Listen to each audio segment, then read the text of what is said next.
Entendeu? Qual que foi o maior desafio, assim, de choque que você falou assim, cara, eu sabia fazer isso, mas agora que eu comecei a dirigir mesmo a equipe e tal, isso sempre tem alguma atividade... que ele falou, né, que nem mexia. Sim. Teve mais alguma outra coisa fora os números, assim, que te assustou? Você falou, cara, tem que aprender isso. O medo.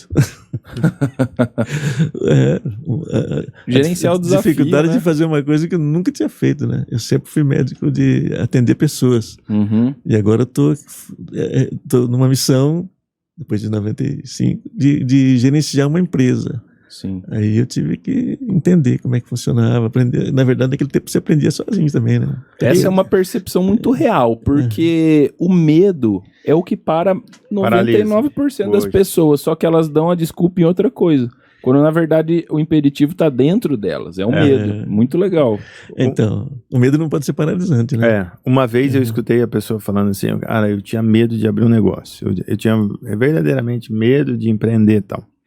Só que aí quando eu parei para analisar, eu tive mais medo de chegar, sei lá, ele não tinha essa idade, mas de chegar com 60 anos e olhar para trás e falar, eu não tentei. Eu achei que eu ia me frustrar bastante, sabe? E o medo dessa frustração ter uma consequência no resto da vida dele, né? De, poxa, eu não tentei. Ele falou, quer saber? Esse medo é maior que o medo de tentar e não dar certo. Aí ele foi e superou, né? Achei super legal, assim. Falei, poxa, é isso, cara, é isso. É o que eu tive que superar também. Porque assim, o que te veio de empreender? Porque você podia ter continuado como um prestador de serviço dentro da Santa Casa. Sim. Por que em você, agora o Felipe tocou no assunto junto com você mesmo, por que você resolveu superar esse medo e falar, não, vou empreender? Porque obviamente você cria mais liberdade, eu acho que o crescimento, né? Você falou de 3 máquinas, hoje eu acho que tem... Quantas máquinas estão? 23 numa sala e 4 na outra. E são baratinhas de comprar, né, doutor? Super barato, né? Isso é o café e mais o pão de queijo ali você compra. Entendi. É o preço de um carro novo. um carro bom. Então, assim, cara, é isso. E por que da onde veio esse estalo, né? Porque era uma oportunidade, mas podia outras pessoas ver. Por que você falou, cara, eu vou abraçar essa oportunidade, não vou deixar ela passar? O que te fez pensar em superar esse medo? Foi justamente o medo de não ter tentado lá na frente? Não sei. Não, eu acho que assim, chegou essa possibilidade e eu não tive muito... Eu tive medo, mas não tive assim, eu não vou fazer. Não te paralisou? Não me paralisou. Por quê? Porque eu sabia que se eu pudesse controlar todas as coisas ali de dentro, sairia muito mais rápido, muito melhor. Então, se eu tenho que consertar uma porta, eu tenho que colocar na espera da Santa Casa, quando alguém vai poder consertar uma porta, dentro de muitas portas serem consertadas. Agora não. Agora, sendo dono, tem que consertar uma porta, vai ser hoje mesmo. Mas eu acho que, não sei, eu posso falar uma besteira grande, mas eu acho que a inteligência emocional de um médico para lidar com uma limitação como o medo é muito maior do que a média das pessoas, porque vocês têm que enfrentar algumas realidades que as pessoas evitam a vida inteira pensar, e para vocês é tipo, é o meu trabalho, entendeu? Então, assim, em medicina você tem muitas surpresas, né? Só que você faz aquilo tantas vezes que quando vem uma surpresa, uma coisa diferente pra você fazer, você consegue fazer. Tá dentro da sua cabeça já. Sim. A maioria das coisas são automáticas, né? Você é um paciente lá, tá assim, você faz isso, faz aquilo, é automático. De vez em quando tem uma surpresa. Eu digo porque eu entendo que você faz isso porque você ama fazer isso. Só que ao mesmo tempo você também não... Você consegue filtrar esse sofrimento e tal. Isso é inteligência emocional, é resiliência, né? E isso que faz você conseguir vencer outros desafios. É um gatilho por trás de tudo, né? Não é porque ele é inteligente, então ele conseguia fazer tudo porque ele era médico. Não, era uma predisposição da sua mente que era a resiliência, que você aprendeu isso com a profissão. Isso. Querendo ou não, né, doutor, que nem isso que o Felipe tá falando, me conecta porque, que nem no próximo episódio a gente vai ter um empresário que ele é dono da maior fábrica de urnas aí da América Latina. Então, ele assim, ele fez uma brincadeira, ele tirou uma foto com ele na urna, assim, sabe? Tipo, A gente pediu põe na thumb do podcast aí, ele dentro da urna. Ele mandou essa foto. Cara, ele é engraçado. Às vezes eu falei, como é que tá? Ele, cara, precisava cair um avião aí pra vender mais. E o cara sarrista pra caramba. E pra ele brincar com isso, né? É comum, porque é o dia a dia dele. Mas o que acontece? Pra gente, não desenvolve muito esse assunto de morte. E aí a nossa inteligência emocional em alguns assuntos, né? Fica enfraquecida. E aí conecta com o que o Felipe tá falando. Você lida com os assuntos críticos, né? Poxa, falar que o cara vai fazer diálise também não é fácil, né? Isso vai encorpando a sua inteligência emocional de uma certa maneira que enfrentar o medo, eu acho que ela foi facilitada naquele momento em 90 e tantos, em 95 para tomar essa atitude. Não sei se faz sentido, né? Faz. Em primeiro lugar, que a minha foto é bem mais tradicional do que a da... Não, pode ficar tranquilo. Não, já tá na thumb lá. Esqueci até de mandar pra você, doutor. Não vai ser assim, né? Não vai ser assim.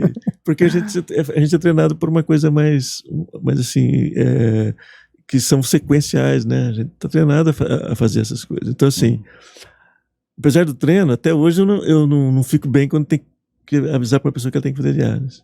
Cada vez que eu tenho que falar para uma pessoa que ela tem que fazer diálise, eu fico com dificuldade. Por quê?